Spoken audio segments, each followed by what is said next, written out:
ये है CCN digital और आप देख रहे हैं CCN।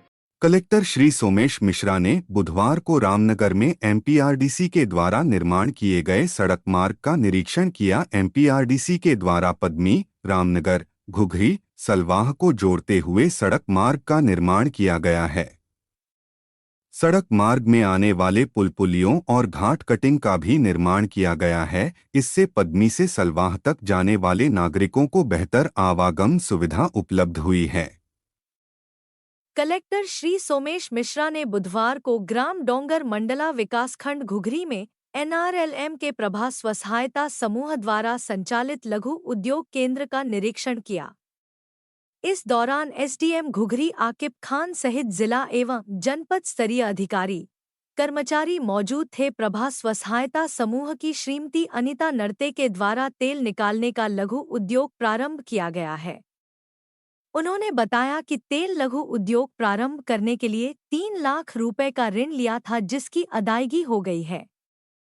कलेक्टर ने धान खरीदी केंद्र घुघरी का निरीक्षण किया। उन्होंने धान खरीदी केंद्र में कलेक्टर सोमेश मिश्रा और नगर पालिका अध्यक्ष विनोद कछवाहा ने गुरुवार को जिला कलेक्टर ने धान खरीदी केंद्र में नमी योजना के तहत 3 मोबाइल मेडिकल यूनिट रथ को हरी झंडी दिखाकर रवाना किया। जिले में मोबाइल मेडिकल यूनिट के माध्यम से ग्रामीण अंचलों में बेहतर स्वास्थ्य सेवाएं उपलब्ध कराई जाएगी। कलेक्टर श्री सोमेश मिश्रा ने बताया किसानों के लिए जन योजना मोबाइल मेडिकल यूनिट रथ चलता फिरता वाहन अस्पताल है। तहसील और SDM न्यायालय घुघरी का जिले के ग्रामीण क्षेत्रों के दौरान जाकर बैगा परिवारों को न्यायालय सेवाएं चलित प्रकरणों कराए जांच के लिए ग्रामों का चयन कर लिया गया। न्यायालय में चलित प्रकरणों को नियमित रूप से ऑनलाइन दर्ज करने के निर्देश दिए। न्यायालय में मुख्य चिकित्सा एवं स्वास्थ्य अधिकारी डॉक्टर KC सरोते ने बताया सहित इस कार्यक्रम का उद्देश्य जिले के दूरस्थ ग्रामों करने को जहां 5 किलोमीटर क्षेत्रफल में कहा कि दिव्यांगजनों को ट्राइसिकल है, वहां चिकित्सा की सेवाएं की सुगमता से प्रदान कराने के लिए शिविरों का आयोजन किया जा रहा है। उन्होंने बताया कि विशेष अभियान चलाकर दिव्यांगजनों का चिन्हांकन किया गया, जिसके तहत विकासखंड स्तर पर शिविर लगाकर कृत्रिम उपकरण वितरित किए जा रहे हैं। कलेक्टर जनपद पंचायत घुघरी में आयोजित सामाजिक न्याय एवं दिव्यांगजन सशक्तिकरण कार्यक्रम अंतर्गत दिव्यांगजनों हेतु भारत सरकार की एडिप योजना एलिम को सहायक उपकरण दिए। कलेक्टर के साथ विधायक नारायण सिंह पट्टा भी रहे। कलेक्टर श्री सोमेश मिश्रा ने बुधवार को ग्राम कुम्हर्रा जनपद पंचायत मोहगांव में भूमि महिला आजीविका मिशन ग्राम संगठन के कार्यों का अवलोकन किया। ग्राम कुम्हर्रा में ग्रामीण आजीविका मिशन के द्वारा विभिन्न गतिविधियां व कार्य संचालित हैं, जिससे ग्राम संगठन की महिलाओं ने जल संरक्षण, पौधरोपण, सब्जी उत्पादन, मुर्गी पालन, रबी, खरीफ और जायद फसल का उत्पादन कर आत्मनिर्भर बन चुके हैं। कलेक्टर श्री सोमेश मिश्रा ने जनपद पंचायत मोहगांव में 11 करोड़ 61 लाख की लागत से निर्माण किए जा रहे 60 सीट वाले लड़के और लड़कियों के छात्रावास के साथ 6 ट्रेड ITI भवन, 2 F टाइप का क्वार्टर और 4 I टाइप आवासीय क्वार्टरों के निर्माण कार्यों का निरीक्षण किया। उन्होंने उक्त निर्माण कार्यों को निर्धारित समय सीमा में पूर्ण करने के निर्देश दिए। मानव सेवा ही माधव सेवा है, इसलिए जिले में विभिन्न शिविर आयोजित कर दिव्यांगजनों को निःशुल्क ट्राइसिकल, श्रवण यंत्र और हेलमेट वितरित किए गए, जिससे दिव्यांगजनों की कठिनाइयों को दूर किया जा सके। जनपद पंचायत बिछिया में आयोजित सामाजिक न्याय एवं दिव्यांगजन सशक्तिकरण कार्यक्रम अंतर्गत दिव्यांगजनों हेतु भारत सरकार की एडिप योजना एलिम को सहायक उपकरण वितरण शिविर का आयोजन किया गया, जहां कलेक्टर व क्षेत्र के विधायक नारायण सिंह पट्टा रहे।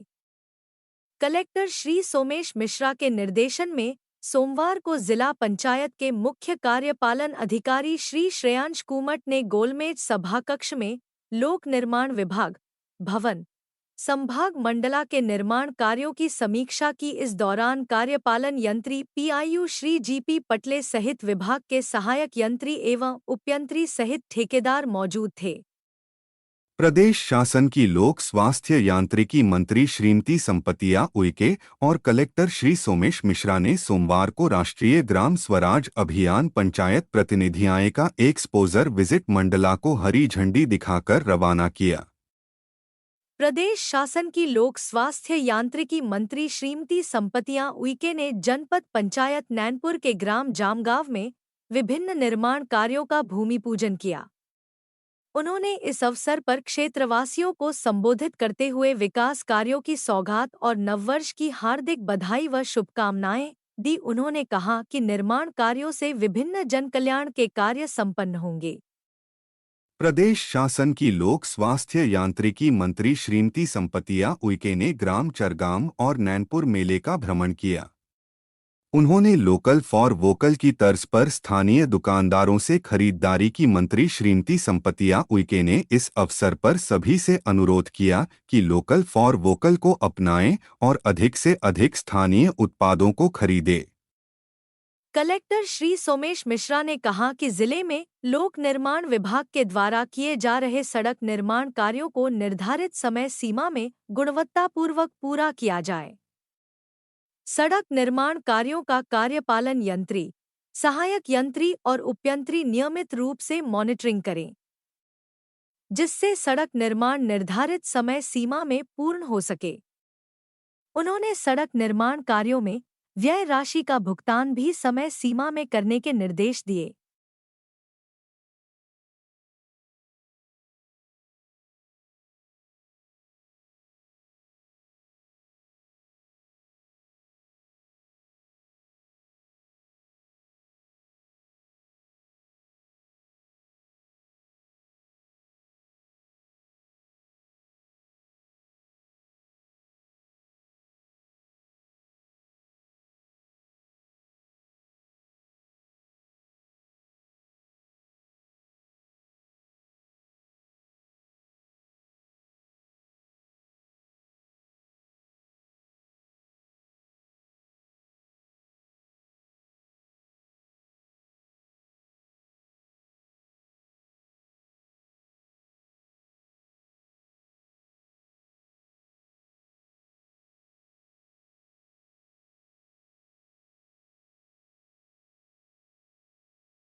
कलेक्टर सोमेश मिश्रा और नगरपालिका अध्यक्ष विनोद कछवाहा ने गुरुवार को जिला योजना भवन परिसर में पीएम जनमन योजना के तहत 3 मोबाइल मेडिकल यूनिट रथ को हरी झंडी दिखाकर रवाना किया। जिले में मोबाइल मेडिकल यूनिट के माध्यम से ग्रामीण अंचलों में बेहतर स्वास्थ्य सेवाएं उपलब्ध कराई जाएगी। कलेक्टर श्री सोमेश मिश्रा ने बताया कि पीएम जनमन योजना मोबाइल मेडिकल यूनिट रथ चलता फिरता वाहन अस्पताल है।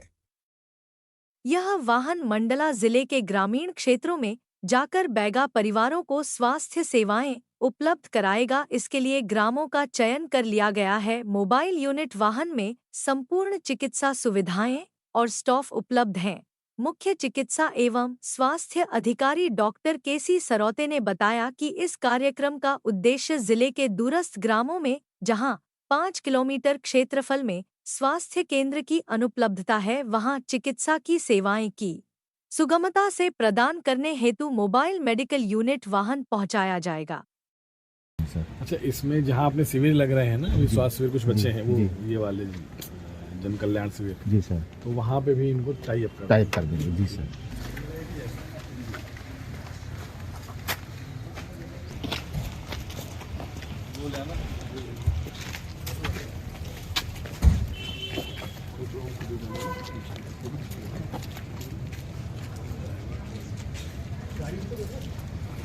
ड्राइवर बैठ गया क्या? ड्राइवर भी तो बता लो। ड्राइवर नहीं बैठने स्टाफ बैठ जाओ, स्टाफ।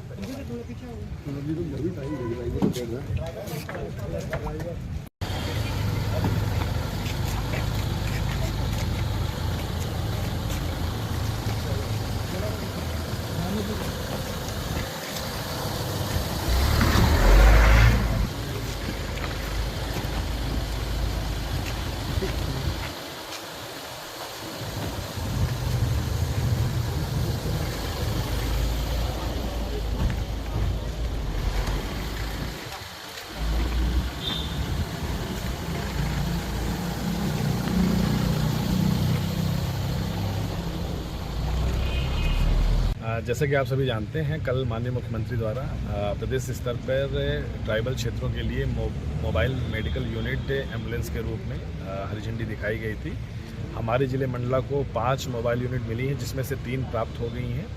और ये मोबाइल यूनिट पूरी तरह है, इसमें एक डॉक्टर, एक फिजियोथेरेपिस्ट और नर्सेस वगैरह की सुविधा रहेगी। और इनको ऐसे बैगा गाँव में जिनमें 5 किलोमीटर की रेडियस में स्वास्थ्य सुविधाएँ नहीं हैं, वहाँ पर भेजा जाएगा।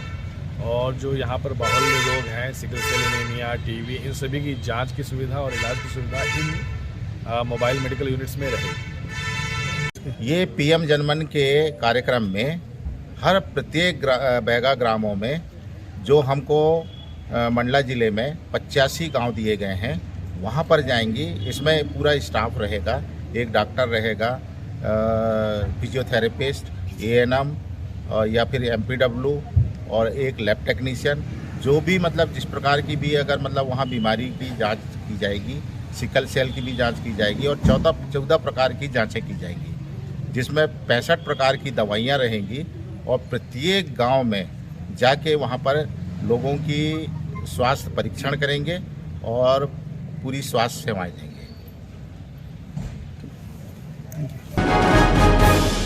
सेवा भारती मंडला छात्रावास में बेटी बचाओ बेटी पढ़ाओ अंतर्गत जागरूकता कार्यक्रम का आयोजन किया गया, जिसके अंतर्गत पुलिस विभाग से उप निरीक्षक शिव नारायण उपाध्याय द्वारा डायल 100 का प्रयोग एवं साइबर सुरक्षा से जुड़े कानूनों पर चर्चा की गई। साथ ही डिजिटल अरेस्टिंग एवं ऑनलाइन के माध्यम से हो रहे अपराधों से सजग रहने के बारे में जानकारी दी गई।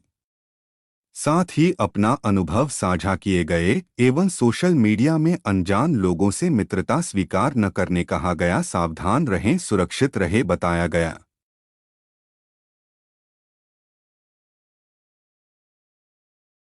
जरूरत हो और पुलिस नहीं है तो आप 100 नंबर लगा के पुलिस को बुला सकते हैं। अच्छा, साइबर अपराध के बारे में आपको क्या, मोबाइल को आपको चलाते हैं, है ना, घर में चलाते हैं, तो आजकल साइबर अपराध बहुत ज़्यादा हो रहे हैं। तो आप जो भी चीज़ बताई जा रही है तो घर में जाकर बताइए, है ना। जैसे आजकल डिजिटल अरेस्टिंग बहुत चल रही, मतलब पुलिस की फ़ोटो लगा के लोग फ़ोन करते हैं कि आपको किसी अपराध में फंसाने की धमकी देगा, है ना, और फिर पैसों की डिमांड की जाती है। ठीक, तो जब भी ऐसे कॉल आए तो आप लोग को 1930 पर शिकायत करें। बढ़ाते जाइए पीछे। कौन सा नंबर है?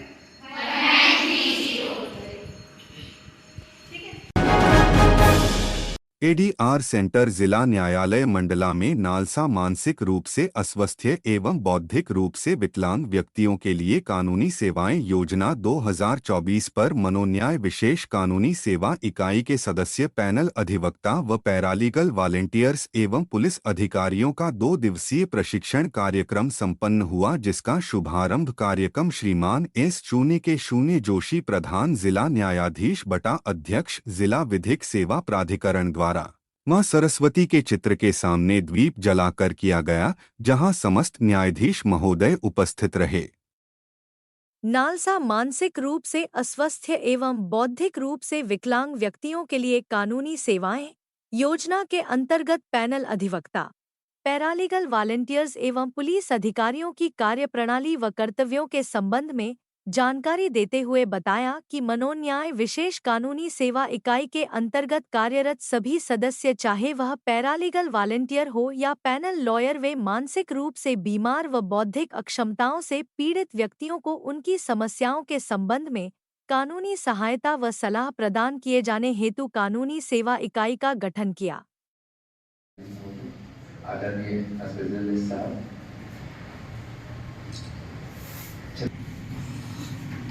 रोगियों के संबंध में लगभग 35 वर्ष तक कार्य करते आ रहे हैं। में स्कीम 2024 के अंतर्गत एक लीगल सर्विस यूनिट का SUM legal service unit for persons with mental illness and person with intellectual disability called Manonyay. न्याय कैसे मिल सके इस संबंध में यह यूनिट गठित की गई है और जिसमें काउंसिल्स भी हैं, PLB कहा जा रहा था। मैंने माननीय प्रधान जिला एवं सत्र न्यायाधीश महोदय की अनुमति से, क्योंकि मैं छतरपुर पदस्थ रहा था, तो डॉक्टर संजय शर्मा जी से मेरा परिचय था। मैं पहले से भी जानता था कि लगभग 10-15 वर्ष जब मैं वहाँ पदस्थ था तब वो काम करते आ रहे हैं। कुछ NGO यहाँ पर भी बहुत अच्छा काम कर रही है इस संबंध में, और मिश्रा जी से हमारा थोड़ा सा परिचय इस संबंध में हुआ था, जो बीच में भेजते रहते हैं। वो बिना किसी लालच के भी बहुत लोग हैं जो इस क्षेत्र में काम कर रहे हैं।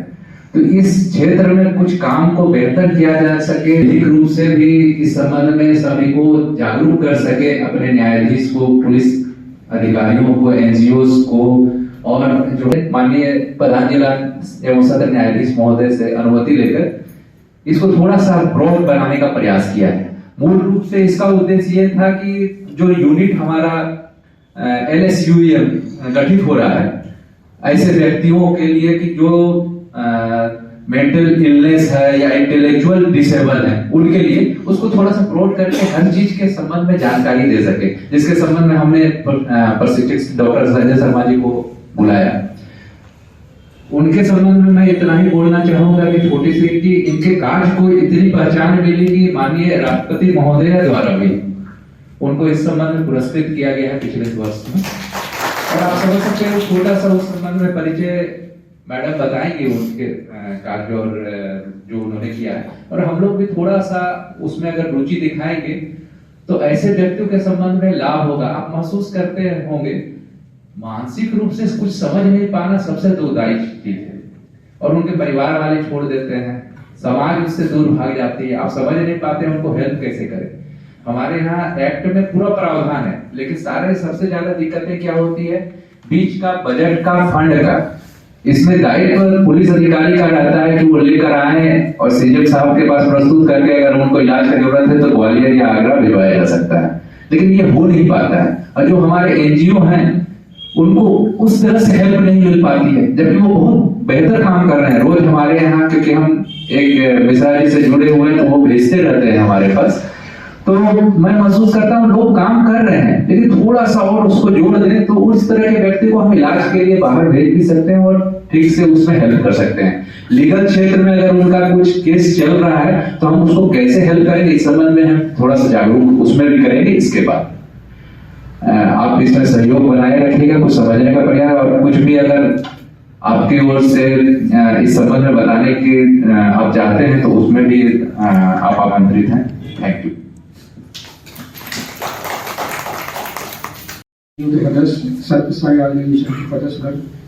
जैसा कि आज की कार्यशाला के बारे में सेक्रेटरी महोदय ने आपको सूचित किया है, मानसिक रूप से विकलांग व्यक्तियों के विकास और उनकी समस्याओं के संबंध में विधायिका काफ़ी चिंतित रही थी, इसलिए वो अधिनियम बनाया गया।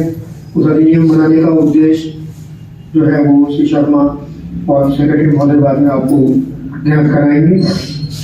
कोई भी अधिनियम बनाने में सरल होता है, लेकिन उसका इम्प्लीमेंटेशन कराए जाने के लिए जो प्लेटफॉर्म तैयार करना होता है वो एक बहुत कठिनाई रहती है। उसमें हमारे विधिक सेवा का बहुत महत्वपूर्ण रोल है। आशा है कि मानसिक विकलांगता से संबंधित जो कमजोर व्यक्ति हैं उनके संबंध में उनके क्या अधिकार हैं, उन्हें किस प्रकार से ट्रेस किया जाए, इसके बारे में जानकारी आप सभी हासिल करेंगे। सबसे ज़्यादा महत्वपूर्ण उन्होंने देखा मंडल ऐसे शहर में नदी के किनारे कितने लोग ऐसे इस समय व्यतीत होकर घूम रहे हैं जिनका कोई पता ठिकाना ही नहीं है। मैंने अभी कुछ दिनों पहले डॉक्टर घाट में और सासधारा में जाके देखा, कुछ व्यक्ति ऐसे जिनको नाम पता था, बेचारों को याद नहीं है। ऐसे व्यक्तियों को ट्रेस करना और उनके ट्रीटमेंट की व्यवस्था करना हम समाज का दायित्व है। आशा है कि इस कार्यशाला से आप सभी लाभान्वित होंगे और श्री शर्मा का मैं विशेष धन्यवाद देता हूँ कि उन्होंने छतरपुर जैसे शहर से यहाँ पर आकर अपना अमूल्य समय निकाला है। श्री सिन्हा आपको आगे गाइडेंस देंगे। धन्यवाद। ये विषय अभी तो इतना विकराल रूप नहीं लिए हैं, लेकिन धीमे धीमे जैसे जैसे प्रगति होती जाती है, मानसिक रोगी कोई भी हो सकता है, एक स्वस्थ मनुष्य भी रोगी हो सकता है। हर मानसिक रोगी ये कहता है कि हम मानसिक रोगी नहीं हैं। सर्वप्रथम एक्ट बना था द लुनेसी एक्ट, या इसको कहते थे पागल एक्ट 13, 1912 सर्वप्रथम बना हुआ था। ये बहुत पुराना एक्ट था। ये पहले इसमें इन पावर थे एसडीएम या एसडीओ, जो कि अंदर भर्ती करने के लिए यदि आदेश की आवश्यकता पड़ती थी तो द लुनेसी एक्ट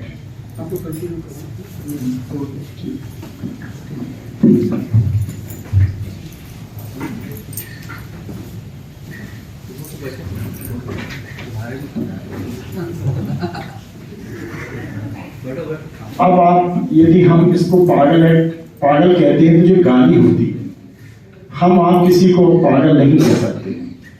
यदि पागल कहेंगे तो अशोभनीय होता है, वो गाली होता है। इससे पहले था Indian लुनेसी act 13, 1912।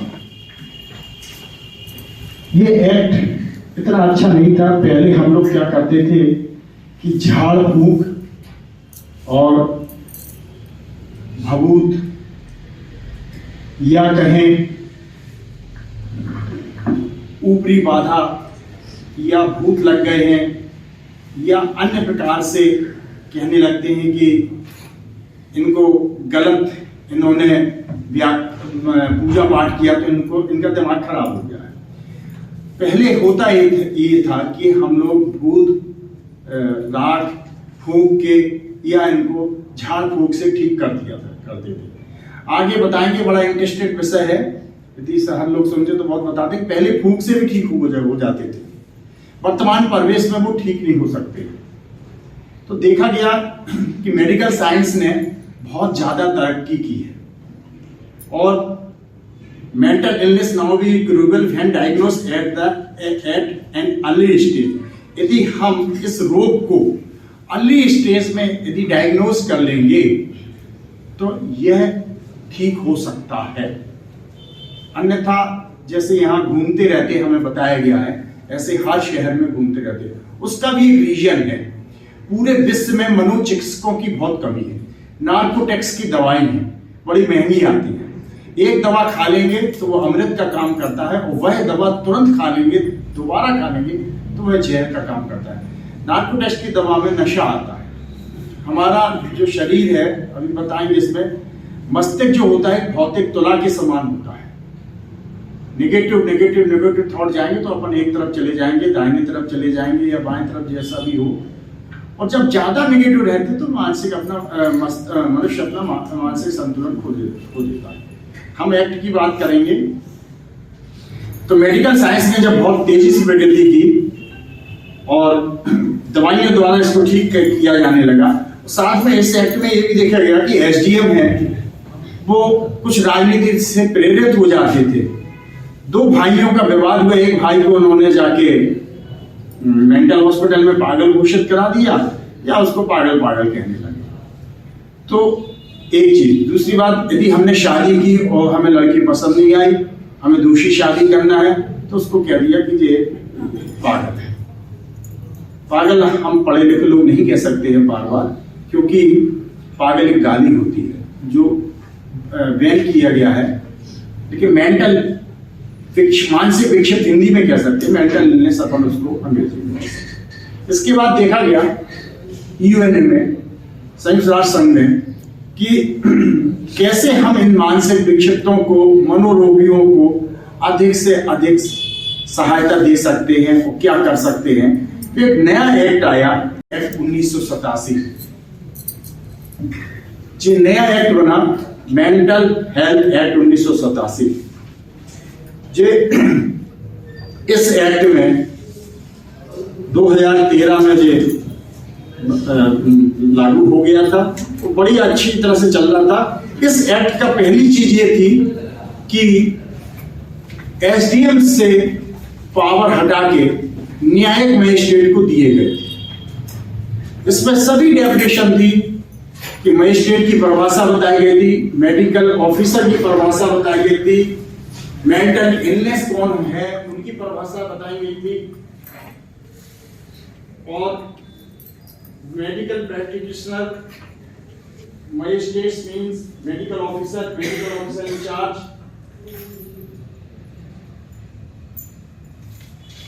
Mental person, minor. Main चीज इसमें माइनर, देखिए बताएंगे आपको, माइनर कभी नहीं इसमें, कभी भी आप इस एक्ट के अंतर्गत माइनर इसमें परिभाषा बताई गई थी। उसको यदि मेंटल हॉस्पिटल पहुंचाना है तो आपको उसके लिए एक गार्जियन से, जो कि सामाजिक न्याय विभाग है, वहां पर आवेदन कराना पड़ेगा। फिर वो गार्जियन नियुक्त हो गया, गार्जियन के अनुसार ही उसको आगे उसकी प्रक्रिया शुरू हुआ। ये विषय अभी तो इतना विकराल रूप नहीं लिए हैं, लेकिन धीमे धीमे जैसे जैसे प्रगति होती जाती है, मानसिक रोगी कोई भी हो सकता है, एक स्वस्थ मनुष्य भी रोगी हो सकता है। हर मानसिक रोगी ये कहता है कि हम मानसिक रोगी नहीं हैं। सर्वप्रथम एक्ट बना था द लुनेसी एक्ट, या इसको कहते थे पागल एक्ट 13, 1912 सर्वप्रथम बना हुआ था। ये बहुत पुराना एक्ट था। पहले इसमें इन पावर थे एसडीएम या एसडीओ, जो कि अंदर भर्ती करने के लिए यदि आदेश की आवश्यकता पड़ती थी तो द लुनेसी एक्ट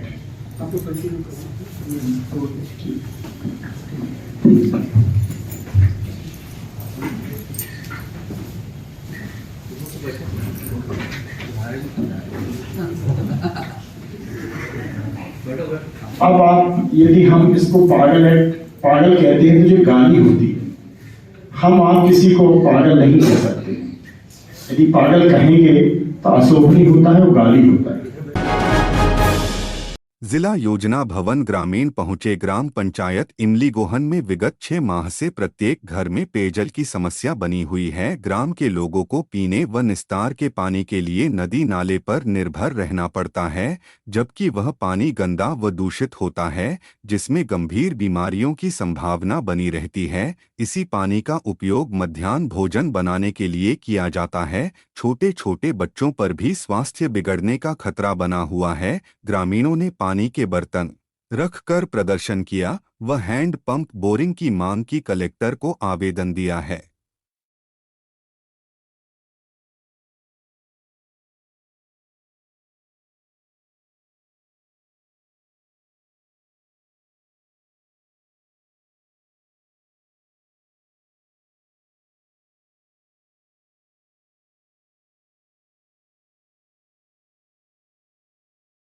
क्या नाम है? मैं हरेंद्र कुमार मसराम, क्षेत्रीय जनप्रतिनिधि हूँ, मैं जनप्रतिनिधि हूँ क्षेत्र का। सर क्या समस्या आई?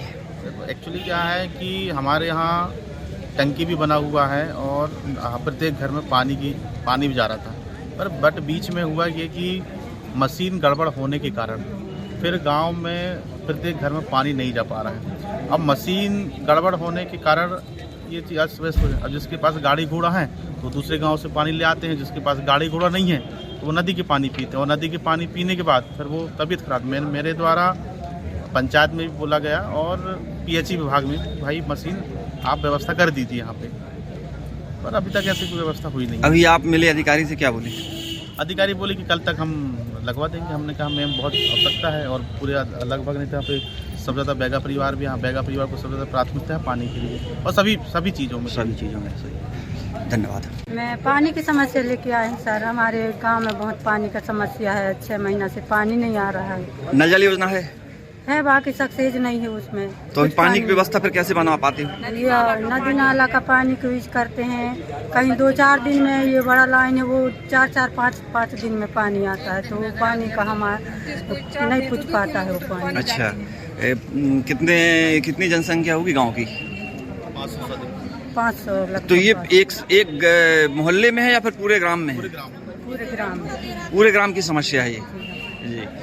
तो अभी आप जैसे मध्याह्न भोजन की बात कर रही थी, तो मध्याह्न भोजन की कैसे व्यवस्था बन पाती है? मध्याह्न भोजन की भी ये व्यवस्था है कि वो भी नदी नाले के पानी से बनता है मध्याह्न भोजन। अच्छा। और बच्चे भी कभी पी लेते हैं वो पानी को, तो नुकसान होता है उनको, खांसी सर्दी जुकाम। अभी अधिकारी क्या बोले? अधिकारी बोलते हैं कि वहाँ जो अभी बोर खुदा है उसमें मशीन लगवा देते हैं।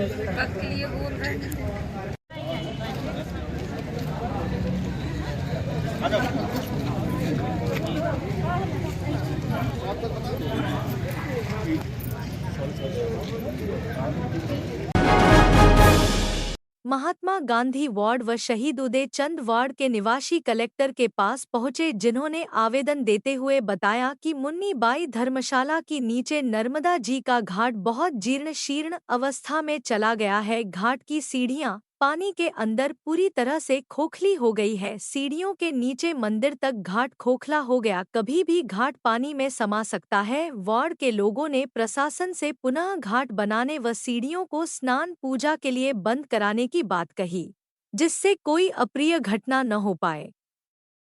सर, आप लोग आज क्या समस्या लेकर आए हुए? ये समस्या हम लोगों की ये है, जनहित की समस्या है, सार्वजनिक जनहित समस्या है। ये हम लोग क्षेत्रीय वहाँ धर्मशाला मंडला स्थित महात्मा गांधी वार्ड और शहीद उदय चंद वार्ड के निवासी हैं। तो वहाँ पर बहुत पुराना एक घाट बना है नर्मदा तट में, जो मुन्नी बाई धर्मशाला के नाम से जाना जाता है। करीब वो 100 साल पुराना, 100 साल से भी ज़्यादा पुराना घाट है। अब वो जीर्ण शीर्ण होते जा रहा है, नीचे की सीढ़ियाँ टूट के नीचे गिरती जा रही हैं। तो उससे आए दिन दुर्घटनाएँ होती हैं, जनमानस को नुकसान भी पहुँचता है, कहीं चोट लगती, कोई डूबते भी हैं। तो हम लोग की जो मांग है कि कम से कम सभी जगह घाट का उद्धार हो रहा है, तो इसका भी जीर्णोद्धार किया जाए। और वहाँ पर बहुत पुराने समय से मकर संक्रांति का मेला लगता है, गजलिया का मेला लगता है, दोल 11 का मेला लगता है, नर्मदा जयंती में भी मेला लगता है और रोज ही आरती होती वहाँ नर्मदा जयंती। तो आसपास के क्षेत्र के बहुत से आसपास के गाँव के लोग भी आते हैं वहाँ स्नान करने, पूजा पाठ करने, मतलब हर धार्मिक कार्य में, अमावस पूर्णिमा में भी आते हैं। तो उसमें हम लोग ये मांग है कि उसका जल्दी से जल्दी जीर्णोद्धार किया जाए, बनाया जाए। क्या नाम है आपका? मेरा नाम यशवंत कुमार बर्वे है। ठीक है। आवेदक ब्रह्मा मरकाम पिता बोधन सिंह मरकाम ग्राम बरखेड़ा तहसील बिछिया ने बताया कि वह अपनी स्वामित्व भूमि के सीमांकन के लिए वर्षों से राजस्व के चक्कर काट रहा है। सीमांकन न होने से परिवार के बीच विवाद की स्थिति निर्मित हो रही। आवेदक ने कलेक्टर से भूमि सीमांकन हेतु प्रशासन से अपील की है, क्योंकि सीमांकन के आवेदन देते देते आवेदक परेशान हो गया। उसने बताया कि थक हार कर वह जिला प्रशासन के पास पहुंचा है। से आए और क्या नाम है? ग्राम पंचायत बरखेड़ा। मेरे नाम ब्रह्मा मरकाम है, बाप के नाम बोधन सिंह है। और हमारी जमीन 3 पीढ़ी हो गया, अभी तक उसका रकबा खसरा नहीं है। उसमें सीमा अंकन कराने के लिए दया प्रदान करें और नाम चढ़ाने के लिए। अच्छा, कब से परेशान हो रहे हो? ये 2-3 बार हो गया, यहाँ 2-3 बार हो गया डेट। अच्छा, अभी तक नहीं हुआ काम? अभी तक काम नहीं हुआ है। ठीक, इसके लिए धन्यवाद।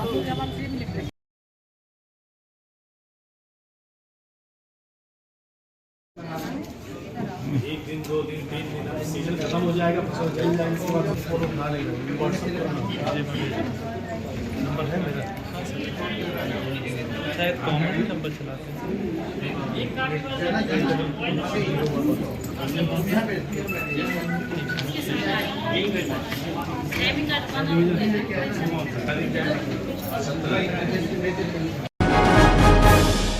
धनपुरी रैयत रानटोला अमझरचक अमझरमाल धनपुरी रैयत पंडिवारा के किसानों ने कलेक्टर से शिकायत कर आवेदन दिया। बताया गया कि 1995 से कृषक संघर्ष समिति रेलवे चिरई डोंगरी द्वारा नहर विस्तारीकरण की मांग की जा रही है, परंतु माइक्रो थावर परियोजना के तहत 38 ग्रामों को शामिल कर नहर का लाभ दिया गया है। किसानों ने धनपुरी रैयत रानटोला अमझरचक अमझरमाल धनपुरी रैयत पंडिवारा में भी नहर विस्तारीकरण की मांग की गई, जिससे किसानों को सिंचाई का लाभ मिल सके। ग्राम से और क्या समस्या है? हम लोग धनपुरी रैयत रानटोला से हैं और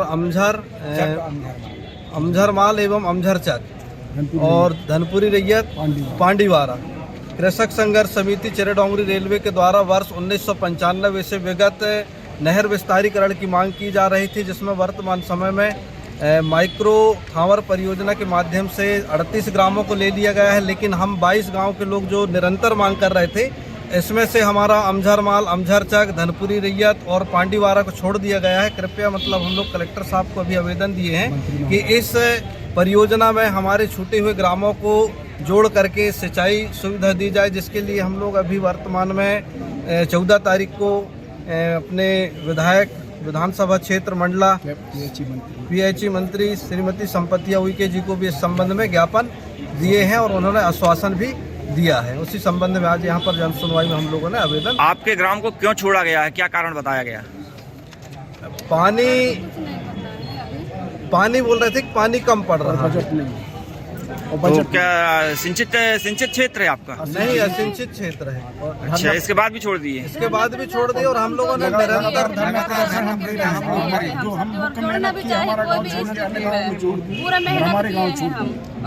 जोड़ना चाहिए किसी भी हालत से। उनको जोड़ दिए और जो असिंचित क्षेत्र उसको छोड़ दिए और सिंचित वाले को जोड़ दिए। आपका नाम क्या है? जी सरिता उइके, ग्राम पंचायत सरपंच हैं आप? सरपंच उप सरपंच आप? ग्रामवासी हम लोग ओमकार चंद्रोल रानटोला। जिला योजना भवन में स्मृति सुमन शिविर का आयोजन किया गया, जहां मध्य प्रदेश कैबिनेट मंत्री श्रीमती संपतिया उइके, जिला पंचायत अध्यक्ष संजय कुसराम, नगरपालिका अध्यक्ष विनोद कछवाहा, जनप्रतिनिधि व कलेक्टर सोमेश मिश्रा, अपर कलेक्टर श्रेयांश कुमट अधिकारी स अनुकंपा नियुक्ति पाने वाले आवेदक उपस्थित रहे। बता दे, लंबे समय से विभिन्न विभागों के अनुकंपा नियुक्ति के प्रकरण लंबित थे, जिनमें शुक्रवार को मंत्री महोदया व कलेक्टर द्वारा 23 लोगों को अनुकंपा नियुक्ति के तहत नियुक्ति पत्र वितरित किए गए हैं।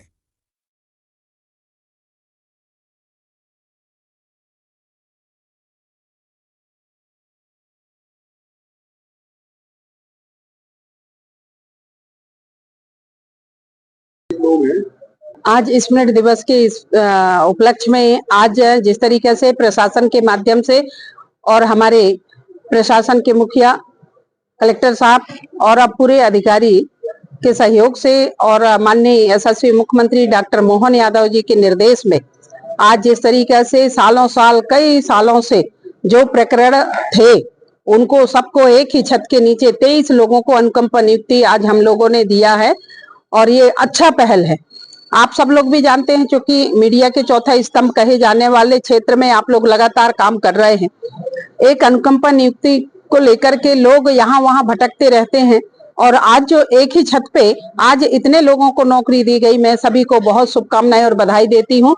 आज यहाँ पे 5 विभाग के, एक अनुसूचित जनजाति कार्य विभाग, दूसरा वन विभाग, तीसरा पंचायत विभाग, चौथा स्वास्थ्य विभाग, 5वां पॉलिटेक्निक विभाग, ऐसे अलग अलग विभाग के 5 विभागों के हमारे 23 भाई बहनों को आज यहाँ पे अनुकंपा नियुक्ति दिए हैं। जिस तरीके से प्रदेश के यशस्वी मुख्यमंत्री जी ने हमेशा जो ऐसे दुखियारी परिवार रहे हों, जो ऐसे नौकरी करते हुए सेवाएं देते हुए जो लोग मृत हो गए, उनके परिवारों को आज यहाँ पे हम अनुकंपा नियुक्ति दे रहे हैं। और निश्चित ही जो क्षति हुई है उसकी पूर्ति भरपाई तो नहीं कर सकते, पर भारतीय जनता पार्टी हमेशा उन दुखी परिवारों के साथ रहते हैं, चाहे वो शासकीय सेवा में रहने वाले यदि जिनकी मृत्यु होती है उनके लिए अनुकंपा नियुक्ति, या जो ऐसे जिनके परिवार के मुखिया चले जाते हैं उनको संबल योजना के माध्यम से भी यदि मान लो सामान्य मृत्यु में 2 लाख रुपया और दुर्घटना यदि जिसकी होती है, तो ऐसी स्थिति में चाहे वो सड़क दुर्घटना हो, पानी की हो, या करंट से हो, या सर्पदहन से हो, उनको 4 लाख रुपया देने का काम ये भारतीय जनता पार्टी की सरकार कर रही है। बहुत अच्छी योजनाएं हैं और निश्चित ही आज आप देख पा रहे होंगे कि जितने परिवार के लोग यहाँ पे आए थे, उनके चेहरे में आज नई जिम्मेदारी के साथ उन लोग आज खुश होकर के गए और आज उनके उज्जवल भविष्य की मैं कामना करती हूँ। Thank you. उत्तर माध्यमिक विद्यालय गाँव में नियुक्ति प्रदान की जा रही है। आज उनके जीवन का एक नया अध्याय प्रारंभ हो रहा है। बहुत बहुत शुभकामनाएं और बधाई। श्रीमती भारती पांडे ऊपर वाली पोस्ट भी दे देंगे के परिवार से आप हैं और आपको व्यक्तिगत पर कन्या उत्तर माध्यमिक विद्यालय गोगरी पर नियुक्ति आदेश प्रदान किया जा रहा है। सूरजवती बाई महाराज जी आमंत्रित हैं। आपको हाई स्कूल जुर्गी पौड़ी मोहगांव में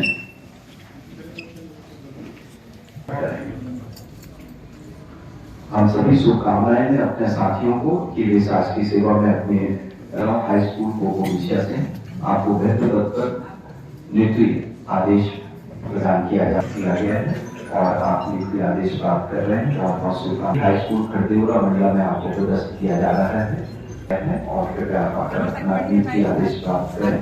जनजाति कार्य विभाग के माध्यम से यह नियुक्ति आदेश आप मंत्री महोदय के कदमों से जनजाति कार्य विभाग में अपनी सेवाएं देने जा रहे हैं। हाई स्कूल खरदेरी हुगली में आपको प्रदर्शित किया गया है। जनजाति कार्य विभाग में अब आप अपनी सेवाएं देने जा रहे हैं। बहुत बहुत सोरा नैनपुर में नियुक्त किया गया है। आप नियुक्ति आदेश प्राप्त कर रहे हैं। बहुत बहुत शुभकामनाएं। आप प्राथमिक शिक्षक के पद पर प्रदर्शित किया गया है। बहुत बहुत शुभकामनाएं आपको आपके इस नए कार्यभार के लिए। अपना नियुक्ति आदेश प्राप्त करें। आपको प्राथमिक शाला सानुवा नैनपुर में प्राथमिक शिक्षक के पद पर नियुक्ति प्रदान की गई है। बहुत बहुत शुभकामनाएं।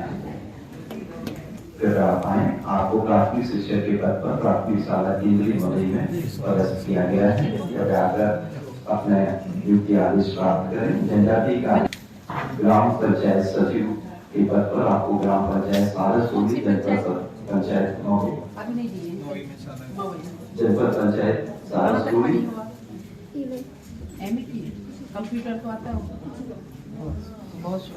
ग्राम पंचायत सारसोली, जनपद पंचायत महुई में आप अपनी पंचायत सचिव, ग्राम पंचायत देवपानी, जनपद पंचायत बीजारानी में पंचायत सचिव के पद पर प्रदर्शित किया गया है। बहुत बहुत बधाई आपको। दिशा में पंचायत सचिव का नियुक्ति आदेश आप प्राप्त कर रहे हैं। आप सचिव अच्छा काम करना, ठीक है, अच्छा काम करना, ठीक है, और बधाई शुभकामनाएं। ग्राम पंचायत कटेरी, जनपद पंचायत में आपको प्रदर्शित किया गया है। श्री दौलत राम नंदे जी को सामुदायिक स्वास्थ्य के नैनपुर में प्रदर्शित किया गया है। कृपया आप आए और अपना निभाएं। अरविंद बाबले जी को आमंत्रित कर रहा हूँ। सामुदायिक स्वास्थ्य केंद्र निवास में आपको प्रदर्शित किया गया है। कृपया आप अपना नियुक्ति आदेश प्राप्त करें। राजेश कुमार कांवरे जी को स्थानीय कार्यालय मंडला में नियुक्ति प्रदान की गई है। आप पवन कुमार गौतम जी, श्री पवन कुमार गौतम जी को सहायक ग्रेड 3 के पद पर पूर्व सामान्य मंडला में नियुक्ति प्रदान की गई है। आपको बहुत बहुत शुभकामनाएं दिया गया है। आपकी शासकीय सेवा के लिए आपको बहुत बहुत शुभकामनाएं। तिवारी जी कृपया शासकीय पॉलिटेक्निक कॉलेज मंडला में सहायक ग्रेड 3 के पद पर आपको प्रदर्शित किया गया है। आपको शासकीय सेवा में नियुक्ति के लिए बहुत बहुत शुभकामनाएं। जी को मैं आमंत्रित कर रहा हूँ। कृपया आप आए और तालीम की अपेक्षा आप करेंगे। मैडम क्षमा सराफ जी को आमंत्रित कर रानू राजपूत जी, नगर अध्यक्ष महोदय और सांसद प्रतिनिधि आदरणीय जयप्रकाश प्रसाद जी इस निर्भर में आयोजन में पीपीटी के माध्यम से अंकों पर नियुक्ति प्रदान करने के लिए जिला प्रशासन के प्रयासों को से कलेक्टर महोदय हमें अवगत करा रहे हैं। प्रशासन की माननीय मुख्यमंत्री महोदय, माननीय मंत्री महोदय के संवेदनशील पहल के तहत प्रशासन के द्वारा रिश्वत सुमन शिविर लगाया गया है। जैसा कि आप सभी जानते हैं, जब भी किसी शासकीय परिवार में किसी सदस्य का निधन होता है तो न केवल शासकीय विभाग बल्कि उसके परिवार की भी एक क्षतिपूर्ति होती है। इसको सबल प्रदान करने के नजरिए से प्रशासन ने एक संवेदनशील पहल माननीय मंत्री मैडम के तत्वाधान में किया है। इसमें चूंकि कई बार कुछ कागजी कार्रवाई की वजह से विलम्ब होता है, कई जगह पे हमें रिक्तियां नहीं मिलती और कुछ प्रक्रिया थोड़ी सी लंबी होने की वजह से कई अनुमतियों की वांछना रहती है। इस के चलते हमें थोड़ा सा विलम्ब होता है। तो सबसे पहले जो यहाँ पर परिवार है उनसे प्रशासन के मुखिया के रूप में मैं क्षमा प्रार्थी हूँ कि हमने आपको आपका जो ये बहुत ही माली हक है उसे देने में थोड़ा सा विलम्ब किया है। बट प्रशासन का प्रयास रहता है कि जो भी हमारे पास डॉक्यूमेंट्स आते हैं उनको हम तत्काल करें और अभी भी कई हमारे आवेदन शासन स्तर पर अनुमोदन के लिए लंबित हैं और भी हम प्रयास कर रहे हैं कि जैसे जैसे होता जाएगा तो हम समय समय पर इस शिविर का मुख्य उद्देश्य जो कंपनी के लिए जो हमारे कर्मचारी अधिकारी के परिवार हैं जिनका शासकीय सेवा में निधन, ये कुछ शर्तें हैं जिसमें आश्रित परिवार के सदस्य क्या तात्पर्य है, पात्रता की शर्तें क्या है, अनुकंपा के पद क्या है, नेक्स्ट अनुकंपा की प्रक्रिया क्या है। तो इसको हमने इसलिए रखा है माननीय मंत्री संज्ञान में कि नेक्स्ट आज जो हम शिविर रख रहे हैं इसमें हम महोदय के द्वारा दे रहे हैं, जिसमें जनजातीय कार्य विभाग के 13, जिला पंचायत के 4, स्वास्थ्य विभाग के 3, वन विभाग के 2, पॉलिटेक्निक के 1, कुल 23 है। इसमें से कुछ लोगों ने इस पिछले महीने हमने चूंकि शासन से और पत्र भी आ चुका था तो कुछ लोगों ने अपना ज्वाइनिंग भी दे दी है। बट एक हम शिविर के रूप में इन सभी को आज माननीय मंत्री महोदय के द्वारा इन 23 से अनुकंपा नियुक्त को हम आज प्रदाय करेंगे। नेक्स्ट अनुकंपा नियुक्त जैसे हमने प्रारंभ में बताया कि एक सतत प्रक्रिया रहेगी और हमारे कई अभी प्रकरण ऐसे हैं जो विभागीय स्तर पर है और जैसे ही जगह खाली होगी तो प्राप्त आवेदनों का हमारे द्वारा समय सीमा का निराकरण किया जाएगा। सबसे पहले आप सब लोगों को बहुत शुभकामनाएं देती हूँ कि जिस तरीके से आप लोगों के परिवार में जो क्षति हुई उसको हम भरपाई तो नहीं कर सकते, किंतु भारतीय जनता पार्टी की सरकार ने जो आप सब लोगों को 23 ऐसे हमारे जो भाई बहने हैं जिनको आज एक ही छत के नीचे एक बहुत ही अभिनव प्रयास प्रशासन ने किया। मैं चाहूंगी जोरदार ताली बजा दें भाई बहनों। आज अलग अलग हम लोग देते थे, अनुकंपा नियुक्ति होती थी सरकार के माध्यम से माननीय मुख्यमंत्री जी के सहयोग से और उनके मार्गदर्शन पे, किंतु प्रशासन ने एक ही छत के नीचे आज 5 विभाग के अलग अलग हमारे अनुकंपा नियुक्ति के भाई बहने उनको एक साथ 23 लोगों को आज अनुकंपा नियुक्ति दिलाई। इसमें से आपके हो सकते हैं कोई पति होंगे, कोई पिता होंगे, कोई माँ होंगे जो आप लोगों को छोड़ करके चले गए, किंतु शासन के निर्देश के पालन करते हुए उन्होंने जो भी जितने दिन उन्होंने शासकीय सेवाएं दिए होंगे पूरे निष्ठा और ईमानदारी के साथ दिए होंगे। मैं आप लोगों से निवेदन करती हूँ कि आज आप लोगों ने अब नई जिम्मेदारी के साथ आज से आप लोगों के जीवन शुरू होगा। हो सकता है इसके पहले कोई पढ़ते रहे होंगे, कोई मजदूरी करते रहे होंगे, कोई गृहिणी होंगे, पर आज के बाद आज के दिन से आप लोग एक शासकीय कर्मचारी के रूप में अब आप लोगों की सेवाएं रहेगी, गिनती होगी। आप लोगों से प्रार्थना है कि आप लोग जो निष्ठा ईमानदारी के साथ जो भी विभाग में आप लोगों को जिम्मेदारी मिली है उस पे पूर्ण निष्ठा के साथ आप लोग अपने काम करें, ऐसी मेरी शुभकामनाएं हैं। साथ में जिनके यदि पिताजी शांत हुए हैं और पिताजी के बाद आप लोगों को अनुकंपा की और भी जिम्मेदारी बन जाती है कि आपके साथ अपनी माँ भी होगी, उनका भी देखरेख करना है, अपने परिवार की देखरेख करनी है और आप लोग अपने आप को स्वस्थ रखते हुए आप लोग अपनी जिम्मेदारी का भी निर्वहन करना है। यदि कहीं ऐसा लगता है कि आप लोगों को कहीं कोई समझ में नहीं आती तो आप लोग प्रशासन के हमारे मुखिया उस क्षेत्र के आपके बीओ होंगे, बीआरसी होंगे, शिक्षा विभाग से यदि आप लोग हैं तो, और यदि पंचायत से होंगे तो हमारे सीओ साहबान हैं, और यदि फॉरेस्ट विभाग के हैं तो डिप्टी रेंजर हैं, डीओ है, एसडीओ है, तो उनसे आप लोग कनेक्ट करके, और पॉलिटेक्निक हैं तो हमारे परोहा साहब है यहाँ पे उपस्थित, आप लोग मार्गदर्शन लेकर के बहुत अच्छा काम करेंगे, ताकि यदि आप लोग जो जिम्मेदारी आप लोगों को मिली है उसमें बेहतरीन आप लोग काम करके दिखाएंगे तो आने वाले समय में आप लोगों का प्रमोशन होगा और बहुत अच्छे से आप लोग बढ़ सकते हो, ऐसी मेरी शुभकामनाएं हैं। जिस तरीके से मैं देख रही थी यहाँ पे नए नए हमारे भैया बहने जो पढ़ते हुए भी उनको अनुकंपा नियुक्ति मिली है, उनसे भी गुजारिश करूंगी कि हमारे प्रशासन के मुखिया की तरफ से जिस तरीके से कंप्यूटर कोचिंग क्लास भी रहेंगे तो उसमें भी आप लोग अपना समय निकाल करके जो आप लोगों को जिम्मेदारी है, उसके अलावा आप लोग अपने आप में संतुष्ट नहीं होना है। यदि आप लोग, अभी मैं पूछ रही थी एक बहन जी से, एक बेटी से, वो कह रही कि एमए की हूँ, एक से पूछी तो वो बोले कि अभी हम क्लास रनिंग में हैं, बीए कर रहे हैं। तो कुल मिलाकर के कहने का अर्थ यह है कि सिर्फ ये नौकरी पाकर के आपको संतुष्ट नहीं रहना है। आप लोग अभी युवा हैं, आप लोग अभी और आगे बढ़ सकते हैं, उसके लिए एक ये सहारा है। और आप लोग एमपीपीएससी है, आप लोग घर बैठे आप लोग कोचिंग कर सकते हैं, उसके साथ आप लोग कंप्यूटर सीख सकते हैं, ताकि आने वाले समय पे आप लोग एमएससी की कोचिंग करके और आप लोग पटवारी के साथ साथ जो छोटी नौकरी है उसके अलावा जो आप लोग ऐसे अलग अलग एग्जाम देंगे तो आप लोग लगातार आप लोगों की बढ़ोतरी होगी, प्रमोशन होगी, ऐसी मेरी बहुत शुभकामनाएं हैं। आज के इस अवसर पर आप लोगों को, आपके परिवार को और जो आज हमारे बीच में नहीं है ऐसे स्वर्गीय जनों को मैं श्रद्धासुमन अर्पित करती हूँ और आपके परिवार को, आप लोगों को मैं बहुत ईश्वर संबल दे, इसके लिए मां नर्मदा से प्रार्थना करती हूँ।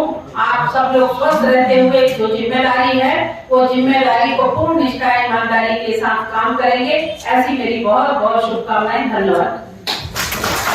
मेरा नाम विवेक कुमार कार्तिकेय है। मुझे फॉरेस्ट में मिली है, सहायक ग्रेड 3 के पद पर नियुक्ति मिली है और मुझे अच्छा लग रहा है।